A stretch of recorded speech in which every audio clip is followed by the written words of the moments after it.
Оройн төргийн эрхэм үзэгчтэй Улсын хурлын тамгын газрын хэвлэл мэдээлэл олон нийтэд харилцах хэлтсээс бэлтгэн хүргэдэг Улсын хурлын гишүүнтэй ярилцлагыг нэвтрүүлгийн шинэ дугаар эхэлж байна. Манай өнөөдрийн зочноор Улсын хурлын гишүүн Отгонбаяр үрэгдэн оролцож байна. Танд энэ оройн мэндийг хүргэе. За баярлалаа, танд энэ оройн мэндийг хүргэе. Улсын хурлын гишүүн Отгонбаяр 1982 онд нийслэлийн 52 дугаар дунд сургууль, 1989 онд Москва хотын олон улсын харилцааны дээд сургууль төгссөн дипломатч мэргэжилтэй доктор зэрэгтэй. 1982-оос 1983 онд Ардын армийн 282 дугаар ангид байлдагч, 1989-с 1991 онд гадаад явдлын яамд атташе 1-р нарийн бичгийн дарга, 1991-с 1996 онд Монгол улсаас бүгд найрамдах энэтхэг улсад суугаа элчин сайдын яамны 2-р нарийн бичгийн дарга, 1996-аас 1997 онд гадаад хэргийн яамд ажилтан, 1997-оос 2000 онд Баянгол ЗБ хязгаарлагдмал хариуцлагатай компанийн ерөнхий менежер захирлаар, 2000-аас 2001 онд гадаад хэргийн яамд 1-р нарийн бичгийн дарга, 2001-ээс 2004 онд Монгол улсын ерөнхий сайдын гадаад бодлогын зөвлөх, 2004-өөс 2008 онд Монгол Ардын хувьсгал намын удирдах зөвлөлийн нарийн бичгийн дарга, ерөнхий нарийн бичгийн дарга, 2006-аас 2007 онд нийслэлийн Монгол Ардын хувьсгал намын хорооны дарга, 2008-аас 2012 онд Монгол улсын засгийн газрын гишүүн, боловсрол, соёл, шинжлэх ухааны сайд, 2012 оны Улсын хурлын ээлж сонгуулиар Улсын хурлын гишүүнээр сонгогдсон ажиллаж байна. За тэгэхээр таны хувьд номын сангийн тухай хууль болон төрөөс шинжлэх ухаан технологийн талаар баримтлах бодлогын ажлын хэсгийн ахлагчаар ажиллаж байгаа. Тэгэхээр өнөөдрийн хувьд бас тантай боловсролтой холбоотой хуулийн төслүүдийн талаар бас нэлээд ярилцъя гэж бодож байна. Тэгэхээр эхний удаад бол номын сангийн тухай хууль хэлцэгдээд явж байгаа. Монгол улс бол анх удаа номын сангийн тухай хуультай болох гэж байна. Энэ хууль батлагдсны ач холбогдол нь юу вэ? Тэгээ өмнө нь бол номын сантай холбоотой харилцааг бол соёлын тухай хууль, тэгээд яамнаас гаргасан дүрм журмын хүрээнд зохицуулж явдаг байсан. Гэтэл одоо Монгол улс маань нийт бараг 1500 гаруй номын сантай болчоод үйл ажиллагаа явагдаад ингээд байж байна. Тэгэхээр зэрэг энэ хуулийг баталснаар номын сан гэж юу юм? Ямар төрлийн номын сангууд байх юм? За тэр номын сангийн ажилтан ямар эрх үүрэгтэй байх юм? Номын сангийн уншигч ямар эрх үүрэгтэй байх юм гэсэн үндсэн харилцаануудыг зохицуулж өгж байгаа анхдагч хууль болж байгаагаар онцлогтой. Тэгэхээр номын сангийн тухай хуулийн хилцүүлэг дээр та бас хэлжсэн л да нөгөө өндөр хүнтэй номуудыг бол төсөөс мөнгө гаргаад номын сандаа худалдаж авдаг ийм байвал яасан бэ гэсэн ийм санал хэлжсэн. Тэгэхээр зарим гишүүд бол бас шүүмжилжсэн нөгөө авь адилхан 2 ном байхад ягаад адилхан л хэвлэж байгаа юм чинь адилхан 1-2% өгчөж болдгоо юм гэсэн ийм шүүмжил байсан л да. Та энэ дээр тэг заавал авах хувь гэдэг заалт одоо энэ хуулийн дээр орж ирж байгаа. Өөрөөр хэлбэл Монгол улсад буюу Монгол улсын иргэн хүний хэвлүүлж байгаа ном болвол яхах байхгүй Монголын үндэсний соёлын өв. Тийм болохоор зэрэг Монголын үндэсний төвийн ном санд бол одоо заавал 2%-ийг 2 ширхгийг авна гэсэн ийм залт орж ирж байгаа. Тэгээ энэтэй холбоотой бол хуулийн зохицуулалтын дээр яаж байгаа гэхээр зохиогч өөрөө авчиад одоо 2% өгж явах ёстой. Хэрвээ одоо их өндөр үнэтэй ном байх юм бол төв номын сан улсын төсвийн хөрөнгөөр өртгөөр нь худалдаж авна гэсэн заалт оруулж байгаа. Жишээл би өөрөө сая энэ жил ихэд 2 ном бичлээ л дээ. Түүхийн Монголын түүхтэй холбоотой. Тэр нэг нь 8000-аар зарагдж байгаа, нэг нь 100000-аар зарагдж байгаа 2 номыг бол би одоо 18000 төгрөг авна гэдэг байх явдал бол байхгүй шүү дээ. Номоос нь авчиад өгч нь яадаг гэвэл дараа нь миний үр хүүхэд хэзээ нэгэн цагт тэр номыг төв номын сангаас олоод авч олж аваад одоо уншиж болно гэсэн санаагаар. Гэтэл одоо Британика энциклопеди гэдэг манайх орчуулж монгол хэл дээр хэвлсэн нэг одоо иж бүрэн цогцсон бол 650,000 төгрөгийн үнэтэй байгаа. Тэгэхээр чинь 2 ширхгийг авчиад өгөх гэхээр сая 300,000 төгрөг болчиход байна л да. Тэгэхээр зэрэг бас тэр чинь үйлдвэрлэж хийж байгаа хүнд ном бол нэг хашиг болдог бизнес биш учраас хэцүү байхаа тэгвэл тэрийг өртгөөр нь худалдаад авчяа л гэсэн юм санаа. За баярлалаа. За тэгэхээр 1998 онд Монгол улс анх төрөөс шинжлэх ухаан технологийн талаар баримтлах бодлогыг баталсан байгаа. Тэгэхээр энэ удаад бол бас энэ бодлогыг шинжилж оруулж ирсэн байгаа л да. Ер нь энэ бодлого өмнөх 1998 онд батлагдсан бодлогоос ямар ялгаатай, ямар шинжил орж? Тэгээ 1998 оноос хойш бол шинжлэх ухаанд маань өөрт нь их олон өөрчлөлт шинжилт ороод ирчлээ. Манай шинжлэх ухааны салбар бол хөгжихгүй шүүгжиж байгаа шүү дээ. 98 оног бодох юм бол эрх хүчний санхүү мөнгө нь арай дээр болчлоо. За инновацийн тухай бүхэл бүтэн хууль бий болчлоо. Ийм ойлголт цоошин нэр бий болчлоо. Тэгэхээр зэрэг энийг одоо шинжлэх ухааныхаа бодлогодоо тусгая, цаашдаа хууль тогтоомжтой хэмжээнд тусгая гэсэн бодлогыг үүднээс ингэж оруулж ирж байгаа. За энэ ажлын хэсгийн ахлагчаар нь ажиллаж байна. Бидний одоо өмнө тавьж байгаа зорилго бол хэд хэдэн асуудлыг шийдье гэж ингэж бодож байна. Шинжлэх ухаанд одоо бас нэг шүмжлэгдээд байгаа юм бол салхи орохгүй байна.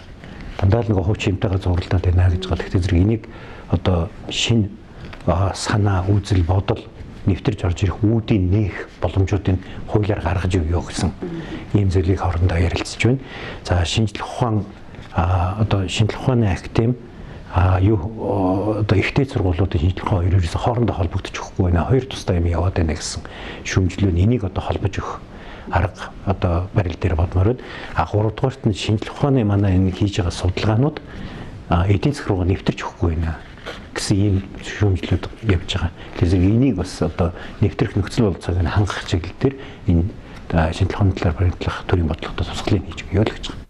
Эрдмийн эрхчлөлөг бий болгоно гэсэн ийм зүйл орж ирсэн байна л да. Тэгэхээр энэ эрдмийн эрхчлөлөг гэдэг манда яг юу гэсэн үг юм бол энийг та тайлбарлаж өгөхгүй. Бүх зүйлийг одоо шинээр эхлэнэ гэсэн үг юм уу? Эсвэл бүр одоо боловсронгуй болгоно гэж. Үгүй хаанаас та одоо өмнө нь 90 оноос өмнө бол жишээлбэл чи ийм зүйлийн судалгаа хийж болно. Чи энэ судалгаан дээр ингэж судалгаа хийх ёстой, тэгж хийх ёстой гэдэг ингээд заагаад ддаг байсан шүү дээ. Одоо бол эрдэм шинжилгээ судалгааны ажил бол өөрснөөхөө судлаад тэр судалгааны дүн дээр юу гарч ирж байна. Тэр нь магадгүй одоо яамны сайдд юм уу? Албан тушаалтнуудад таалагдах үр дүн гарч магадгүй л дээ.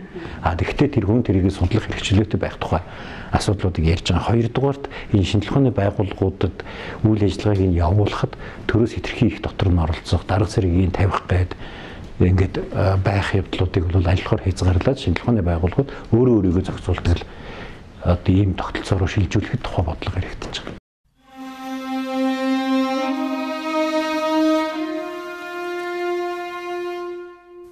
Тэнгэрийн дор төрснийх хураан, нараан дээжилцгээе.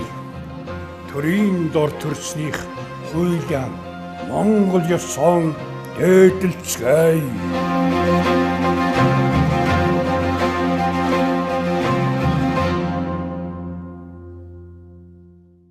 Шинжлэх ухаан технологийн салбарт хувиралдаг хөрөнгөний хэмжээг нэмнэ гэж орж ирсэн байлээ. Энэ ер нь бодитоор хэдийн хэмжээгээр нэмэгдэх бол яг өнөөдрийн байдлаар бол нөгөө Монгол улс төсвийн хувьд нэлээд хүнд байгаа шүү дээ. Яг өнөөдрийнх бол төр зуурын үзэгдэл юм л да. Ирэх биш одоо ингэж яагаад энэ эдийн засгийн хүндрэлээ даван туулах байлгүй дээ. Ямар нэгэн засгийн газар буруу бодлого явуулсны төлөө шинжлэх ухаанд судалгаа хийж байгаа хүн хохироод яваад иж болохгүй. Зөвхөн манайх бол нэг жилдээ нэг 13-аас 14 тэрбум төгрөгөл одоо шинжлэх ухаандаа зардаг юм. Уртаашаа. Тэгээ тэр нь болохоор зэрэг одоо энэ ажиллаж байгаа хүрээлэнгүүдийн цалин, зардал гэдэг их олон юм байна л да. Тэгээд судалгаа шинжилгээндээ болохоор 3-4 тэрбум төгрөгөл үлддэг байхгүй. Тэгэхээр 3-4 тэрбум төгрөг судалгаа шинжилгээнд зарна гэдэг бол дэндүү бага байна.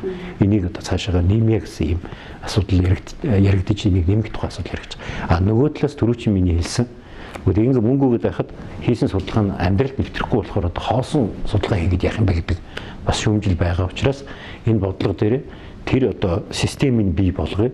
Ийшээгээ мөнгө оруулахад тэр нь дахиад цаашаа өөр бүтээлтэй юм болоод гардаг ийм тогтолцоог л бий болгох гэж байгаа.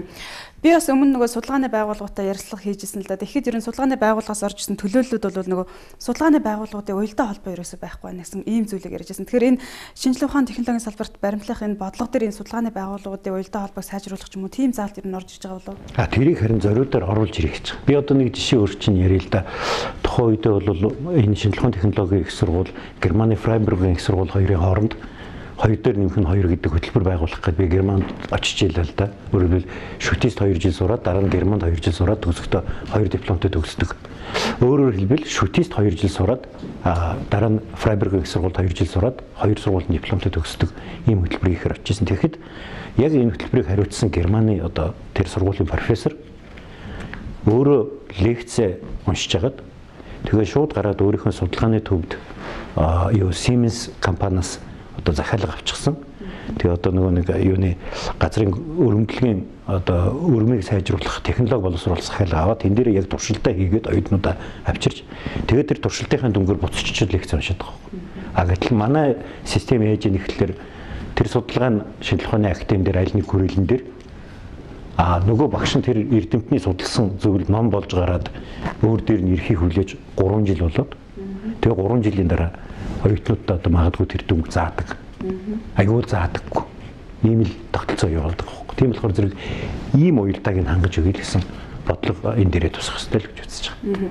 Тэгэхээр яг энэ нөгөө төрөөс баримтлах бодлогыг харж байхад бас нэлээд том ажлууд бол хийхээр тусгагдсан байлээ. За энэ жишээлх юм бол нөгөө шинжлэх ухааны технологийн парк байгуулах гэх мэтчлэнгийн нэлээд олон том ажлууд тусгасан байна л да. Тэгэхээр эдгээрийг харж байхад нөгөө хөрөн мөнгө шаардсан, цаг хугацаа шаардсан ийм ажлууд харагдаад байгаа. Тэгэхээр цаг хугацааны хувьд энэ бодлогын баримт бичиг мөн ер нь хэдийн хугацаанд энэ ч одоо өмнөх баримт бичиг нь 98 онд батлагдсан гэхлээр одоо энэ ч 10 хэдэн жил болчихж шээ 16 жил болж байна. Тэгэхээр зэрэг одоогийн баримт бичиг бол оройж 10 жил Монгол улс бодлогодоо баримталж явна. Энээс цаашаа хуулиуд нь салбарлаж гарнаа гэсэн үг. Шинжлэх ухааны паркийг бол тухайн үедээ манай засгийн газрын үед бол Багнуурт баригдах их сургуулийн хотхонтой цуг барихаар ингэж төлөвлөж исэн. Тэгэх юм бол эрдэм шинжилгээ судалгааны байгууллагууд их сургууль хоёр маань нийлээд их сургуульд ач сүлийн үеийн хэмийг зааж идэг. Эрдэм шинжилгээ судалгааны ажилдаа ч гэсэн их сургуулийн багш нар татагтаа орж идэг. Энэ нөхцөлийг бүрдүүлэх гэж байсан л да. Одоо санхүүгийн хүндрэлтэй байдлаас болоод энэ асуудал төр зогссон байгаа бах. Гэхдээ би бол төр гэдгийг зориуд хэлмээр байна. Монгол улс арай боломжтой болж л таарна. Тэр үед бол энэ бодлого цаашаа хөрвүүлэх ёстой л гэж үзсэн. Одоо ер нь энэ шинжлэх ухааны салбарт эрдэм шинжилгээний ажил хийж байгаа хичнээн хүн байдгийн цаашдаа энэ тоог нэмэгдүүлвэл хэдийн орчин болж иж цаашдаа одоо бидний зорилтоо биелүүлж чадах вэ? Ер нь бол одоо яг эрдэм шинжилгээ судалгааны ажил хийж байгаа 2-3 мянган хүн л байгаа юм. Тийм зөвхөн хүмүүсийн асуудал яригдж байгаа. Гэхдээ энэ дээр бол бид нар дандаа хүрээлэнгийнхэн хүмүүсийн тоог оруулаад идэх байхгүй. Хэрвээ бүр ихтэй сургууль оруулаад тоолох юм бол 8000 багш байна. Тэгэхээр зэрэг энэ салбарт бол 100000 хүн байгаа гэж би тооцдог юм л да. Ганцхан тэр ихтэй сургууль байгаа 8000 багш чи эрдэм шинжилгээ судалгааны ажил хийж явах нөхцөлийг бүрдүүлж өгөх ёстой, шаардлага тавих ёстой. Энд байгаа 2000 хүн судалгааныхаа ажлыг оюутнуудад заадаг ийм шаардлага бий болох тухай асуудал ярьж байгаа. Тэгэхээр Монгол улсаас бол гадаадад эрдэм шинжилгээний ажил хийж байгаа хүмүүс нэлээд олон байдаг. Ер нь гадаадад эрдэм шинжилгээний ажил хийж байгаа хүмүүсийг Монгол руугаа татаж оруулах, Монголынхаа хөрсөнд буулгасан ажил хийлгэх, тэднийхээ хувь нэмрийг бас Монгол улсын хөгжилд оруулах тал дээр. Ер нь өмнө нь энэ ажил хийгдэжсэн. Энэ дээр бол шинжлэх ухааны технологийн бодлого дээр тусгалаа олж өгөх ёстой. Өөрөөр хэлбэл тэр чинь гадаадын эрдэм шинжилгээний байгууллагатай хамгийн тэргүүний одоо тоногдох хөрөмжн дээр ажиллаж байгаа хүмүүс шүү дээ. Ганцхан нэг л бэрхшээл байдаг. Яг бол гадаадын судалгаа бол айгүй наривчлсан судалгаа болоо явцдаг. Манай дээр хүрээд ирэхээр нөгөө тэр нь тим хит нарийн судалгаа бид нар хийж чаддгүй, шаардлага байдаггүй нэг ийм л бэрхшээл байдаг л да. Энийг л зөв зохицуулах хэрэгтэй гэж бодож байгаа. Тийм болохоор энийг хийхийн тулд манай эрдэм шинжилгээ судалгааны байгууллагууд гадаадын эрдэм шинжилгээ судалгааны байгууллагуудтай хамтарсан төсөл хэрэгжүүлэх ийм л одоо болцоог нь гаргаж өгөх хэрэгтэй л гэж бодсон.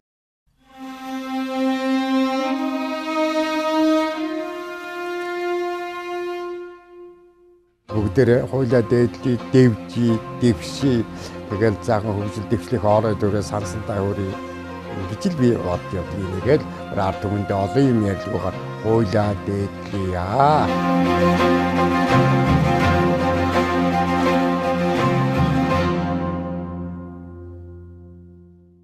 Та тэгэхээр бодлогын баримт бичгийн ажлын хэсгийг ахалж ажиллаж байгаа. Тэгэхээр ажлын хэсэг үл мэдээж гарцсан ажиллаа хийж байгаа. Одоо ажлын дэд хэсэгт эрдэмтэн судлаачдыг ер нь хэр оролцуулж байгаа вэ? Энэ дээр бол академиас нь ч татж оролцуулж байгаа. Их сургуулиудаас нь ч татж оролцуулж байгаа. Тэгээд аль одоо энэ салбарт байгаа хүмүүсийн аль талынх нь эрх ашгийг ажлын дэд хэсгээр бид нар хангах ёстой л гэж үзэж байна. За тэгэхээр таны хувьд бас дараагийн хуулийн төсөл дээр ажиллаж байгаа. Энэ бол төрөөс боловсролын талаар баримтлах бодлого батлах тухай улсын хурлын тогтоолын төсөл байгаа. За энэ төрөөс боловсролын талаар баримтлах бодлогын гол үзэл баримтлал нь ер нь юу вэ? Тэгээ энэ өмнө нь батлагдсан байсан боловсролын талаар баримтлах бодлогоо шинжилж байгаа. Сүүлийн жилүүдэд бол хэд хэдэн том одоо өөрчлөлтүүд боловсролын салбарт ороод ирлээ шүү дээ. Бид нар олон улсын стандартыг шилжих тухай асуудал зорилго болгоод тавьчаад одоо энэ хичээлийн жилээс бүр баг боловсролд нэвтрүүлээд эхэлсэн явж байна л да. Тэгэхээр зэрэг энэ бодлого хамгийн гол нь доктортой байх ёстой. Тийм болохоор энэ бүх юмнуудаа боловсролын тухай бодлогодоо тусгаж өгье гэж ингэж энийг шинжилж байгаа юм. Энэ боловсролын талаар баримтлах бодлого дээр бол харин нэг их сайхан хавштай зүйл байгаа гэж би хувьдаа үзэж байгаа. Энэ бол энэ засаг төр байгуулагдах зөвшөлтсөхөөс өмнө болсон үйл явдал л да. Ардын намын бүлэг, ардчилсан намын бүлэг хоёроос одоо энэ ажлын хэсэгт орсон улсын хурлын гишүүд хоорондоо яриад ер нь энэ боловсрол дээр бол улс төрийн асуудал байхгүй. Тийм болохоор зэрэг цөмөрөө нэг хэд хэдэн зарчим одоо энэ боловсролын бодлого дээр одоо хамтраад тусгачаа. Өөрөөр хэлбэл хэмнэж засгийн эрхийг авсан байна. Тэр зарчмууд өөрчлөгдөхгүй байхаар хоёулаа зөвшөөрч байгаа юм чинь ингээд. Тэгээ энэ дээр бол олон улсын стандартад шилжих бодлого үргэлжилнэ гэдгээ зарчим болгоод заачиж байгаа. Бид нар нэг 2018-19 оны хичээлийн жилд энэндээ хөндлөнгийн үнэлгээ хийлгээд тэгээ одоо тэр хөндлөнгийн үнэлгээндээ амжилттай дүн үзүүлэх юм бол 2020 оноос эхлээд манай ерөнхий боловсролын сургуулийн гэрчлэгээ Кембрижийн их сургуулийн IGCSE стандартанд нийцнэ гэсэн тэмдэгтэй болох юм. Тэгэхээр зэрэг манай хүүхдүүд ерөнхий боловсролын сургуулийн гэрчлэгээ өрөөд хаанч очиод сурах боломжтой болно гэдэг ийм зүйл тусгаж байгаа. Хоёрдугаарт бид нар боловсрол дээр ер нь гендерийн зохистой харьцааг хангах бодлого явуул яаж тохирж байгаа. Өнөөдөр сургуулиас завсарч байгаа хүүхдийн 98% нь эрэгтэй хүүхд. Багш нарын 98% нь эмэгтэй багш. Дээрээс нь ихтэй сургууль сурж байгаа оюутнуудын 67% нь эмэгтэй. Тэгэхээр зэрэг энэ цаашдаа бид нар нэг гендерийн бодлогоо бариад нэгдүгээр эрэгтэй хүүхд яагаад сургуулиас хасагдаад байгаа юм. Хоёрдугаарт ерөн зөвөр таач гэсэн хүүхд чинь сургууль явдаг байх. Жишээлбэл миний хүүхд бол эрэгтэй багштай илүү эрэгтэй хүүхд чинь эрэгтэй багштай илүү нааддаг. Нөгөөх нь 2%. Ийм болчиход байна. Тэгэхээр энийг зөв болгоё. Эмэгтэйчүүд ихэнх нь дээд сургуульд байгаа оюутнууд чинь бараг 70% нь эмэгтэй оюутан байна гэдэг чинь хожим Монгол улсад боловсролтой эмэгтэй, боловсролгүй эрэгтэй гэдэг ялгуур гарах гэдэг байна. Энэ чинь гэр бүлийн харьцаанд олон юмд нөлөөлнө гэж ингэж ярьж тохиролцолдоо. Өөр олон заалтууд энэ дээр орсон. Хамгийн гол нь бол одоогийн нэгэнт ингээд зорилго тавьчаад хоёр гол улс төр өвчин санал нийлчихэд явж байгаа юм чинь эдрийгээ тогтвортой байлгахын үүднээс энийг боловсролын бодлогодоо суулгаад өгчөө гэсэн ийм л зүйл яригдчих. Доктортой байх гэдэг бол боловсролын салбарт нэлээд чухал байх л да. Зарим одоо биднээс доотх үеүл нөгөө Монгол бичгээр нэг хэсэг бичээл шууд кирилл хэсэг рүү ороод ингээл явж исэн. За сүүлийн үеийн хүүхдүүдийг харж хахад бас зарим нэг сургууль дээр бол бас тиймэрхүү зүйл ажиглагдаад байна л да. Англи хэл үзнэ гэл англи хэл үзэж байгаа л дараа нь орос хэлээ ч юм уу хятад хэлээ ч юм уу үздэг ч юм уу тиймэрхүү маягаар бас ийм зүйл ажиглагдаад байгаа. Энэ бол бас нөгөө боловсролын докторгүй байдал байх гэж би харж байгаа. Тэгээд бага ангийн хүүхдүүд дээр одоо нэг ажиглагдаад байгаа нэг зүйл бол ялангуяа 3 4 дугаар ангийн хүүхдүүдийн сурах бичиг хитрхи хүндэрч орж иж байгаа гэсэн ийм зүйл нөгөө эцэг эхчүүд багш нар яриад байгаа юм л да. Энэ бол нөгөө энэ шинжилтэй холбоотойгоор ингэж орж ирээд байна уу? Яаж орж ирээд байгаа юм? Сурах бичгийн талаар бол өмнө нь бол их алдаад бодлого явьжсэн. Ямар бодлого явьжсэн бэ гэхэлэр за айлын 3 дугаар ангийн хүүхдийн математикийн сурах бичиг хийнэ гэж зарлцдаг.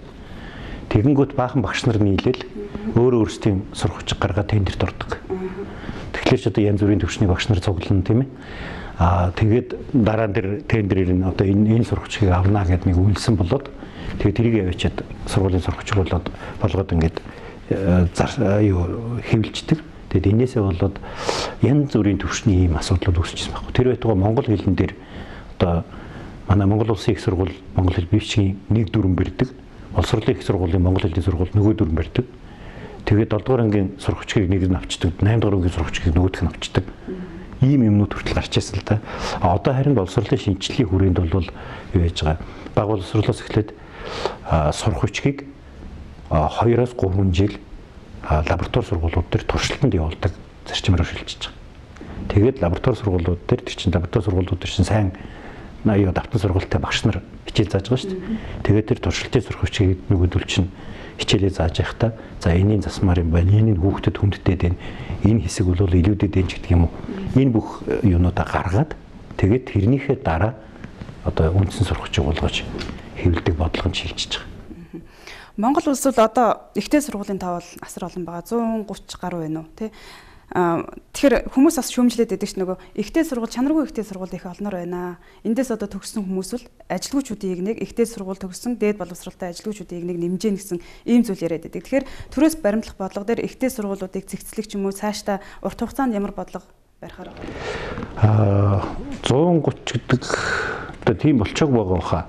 Намайг ажил авахд бол 154 байсан. Намайг сайдын ажил авахд. Та нэлээд зэгцэлсэн. За би өгтөө 99 болгосон. Өөрөлдвөл 55-ыг хаасан. Одоо арайч тэгж нэмэгчиг байх. Гэхдээ 100 гэдэг бол бас 3 сая хүнтэй улсад бол их тоо нь бол их тоо. Энэ дээр бол цаашдаа бол чанарыг эрхэмлээд энэ тоог нь цөөлнө гэдэг бодлого бол боловсролын бодлого дээр хоёр талаасаа энэ бодлогоо хөгжлүүлнэ гэдээ ойлголцоод явж байгаа. Ерөн зүгээр зах зээл нь одоо нэлийн олон ихтэй сургуулиудыг зах зээл нь өөрөө шахаж эхлэх баг. Хоёрдугаарт энэ дээр бидний нэг тохиролцсон зарчим бол ихтэй сургуульд оруулах босго оноог бол хатуу барина гэдэг дээр тохирч байгаа. Тэгэхгүй бол нөгөө ерөнхий боловсролын сургуульд сураадынхаа агуулгагүй болчихдог байхгүй. Нөгөө босго оноогүй болчихлоор дуртай дээд сургуульд мөнгөний төлж ивэл орчдөг болчих юм бол гэж. Зүгээр өнгөрсөн жилийн мэдээг харж байхад бол дээд сургууль төгссөн хүүхдүүдийн 42% нь сургууль төгсөөд 3 сарын дотор ажилтаа болсон гэсэн юм мэддэг. Энийг бол бага гэж үзэж байгаа. Энийг бол жоохон өндөр болгох хэрэгтэй. Тэхийн тулд бид нар ихтэй дээд боловсролоос нөгөө зах зээл рүү нийлүүлж байгаа нийлүүлэлт нь ихсчээд зах зээлийнх нь хэрэгцээ нь бага байгаад байгаатай уялдуулж харж байгаа юм л да. Тийм учраас нөгөө дээд боловсролтой хөдөлгөгч гэдэг яриа чинь гараад байгаа юм. Монгол улсад жилд нэг дээд сургуулиас 30 гаруй мянган хүн төгсөж гардаг. Одоо хөдөлмөрийн яамны хийсэн судалгаанаас үзэхэд бол дээд боловсролтой хүн шаарддаг ажлын байр 17 мянган бий болж байгаа. Тэгэхээр энэ хоёрын хоорондох зөрүүг одоо янзлах хэрэгтэй болно. Бодлого дээр бол бид нэр дээд болон мэргэжлийн боловсролыг хөдөлмөрийн зах зээлийн эрэлт хэрэгцээтэй уялдуулна гэж. Мэргэжлийн сургалт үйлдвэрлэлийн төвүүдийг дэмжих талаар юу орж байгаа вэ? Тэр бол сургалтын материалыг бааз агуулгадхан ухагтхунаар нь дэмжнэ гэдэг зүйл орж ирж байгаа. Хоёрдугаарт хамгийн гол мэргэжлийн сургалт үйлдвэрлэлийн төвүүдэд тавих шаардлага бол ерөөсөө хөдөлмөрийн зах зээлийнхэл эрэлт хэрэгцээтэй уялдаач хэл гэсэн. Энэ дээр харин нэг зүйл нэмж хэлэхэд манай ард иргэд заримдаа их хурлын гишүүч гэсэн нөгөө социализмын үеийн тогтолцоо шиг бодох гэдэг байхгүй. Одоо тийм мэрэгчлэр сургана, тийм мэрэгчлэр сургахгүй гэдэг ингээд яамнаас заах хэрэгтэй юм шиг. Энэ маань нөгөө үндсэн хуулийг хүний сурах хэрэгтэйгээ зөрчилдөж байгаа учраас энийг одоо зах зээлийн аргаар зохицуулах зам руу явна нөхөөс биш захиргааны аргаар одоо тийм мэрэгжилдэг хүн аван тийм мэрэгжилдэг хүн авахгүй гэж одоо хэлэх болцоог болж байгаа. Тэгэхээр нэгэнт таны хувьд бас боловсролын сайтаар ажиллаж байсан хүний хувьд түрүү бас та ярьлаа л да нөгөө ихтэй сургуулиудын тооны талаар хоёлаа ярилцлаа. Энэ дээр нөгөө хандвийн анги гэдэг нэг ихтэй сургуулиудад байгаад идэв шүү дээ. Энэ юу н байх хэвээр юм уу, байх хэсгүй юу? Нөгөө хандвийн анги гэхэр мөнгөтэй хүмүүс хандаа өгөл орчдөг нэг юм зүйл байна. Тий, сайтын тушаалаар бол 20-т зүйл. Тэр маань хийгдэд байсан гэдэг нь бол хийгдэд байсан одоо хийгдэж байгаа гэдэг нь мэдэгдээд байгаа юм л да. Гэхдээ тэрийг одоо нэг сайтын тушаалаар шууд хандаа авах нь хоржхолоор өөр нууц хэлбэр рүү шилжиж орчод байгаа юм байна гэж би ойлгоод байгаа. За энэ нэг талаас юг харуулж байгаа гэхэлэр зэрэг энэ дээд боловсролын санхүүжилтийн асуудлыг бид нэр зөв зохистой зарцуулахгүй бол энэ нөгөө дээд сургуулиуд ч өөрснийгөө санхүүжүүлэхийн тулд нөгөө сургалтын төлбөрөө нэг айхтар нэмж чадахгүй төрөөс олгож байгаа санхүүгийн дэмжлэг хязгаарлагдмал учраас нөгөө өөрийнхөө асуудлыг шийдэхин тулд ийм арга хэрэглээд байгаа л хэлбэрлэдэг. Тийм болохоор зэрэг бид нэр дээд боловсролын санхүүжилтэнд шинжлэх ухааны судалгааны санхүүжилтийг хувийг нэмэх ёстой. Манай өнөөдөр ихтэй сургуулиуд бол 80% нь одоо сургалтын төлбөрөөс санхүүжиж яваа байхгүй. Энэ сургалтын төлбөрөөс санхүүждэг хувь хэмжээг багасгаад шинжлэх ухааны судалгаагаар санхүүждэг хувь хэмжээг нэмэх ёстой.